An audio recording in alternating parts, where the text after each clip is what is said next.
ঘুমাবার সময় আমরা মাথার তলে বালিশ দেওয়ার সময় বলি আল্লাহুম্মা বিসমিকা আমিতু ওয়া আহইয়া।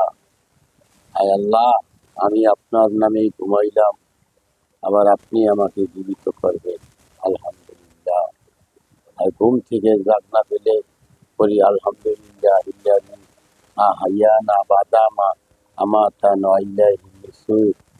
আমি মৃত্যু ছিলাম, আবার তুমি জীবিত করলা, তোমার দরবারে লাখো কোটি শুকরিয়া। এইভাবে আমরা ঘুমাইতে গেলে এই দোয়া করি এবং ঘুমের থেকে জাগনা পেলে এভাবে আল্লাহ পাকের শুকরিয়া আদায় করি।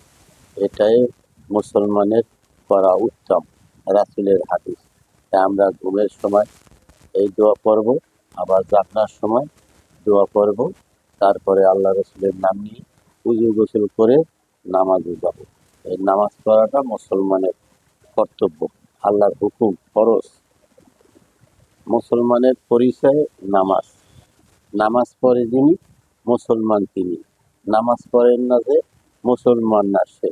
এটাই বাস্তব কথা। আলহামদুলিল্লাহ।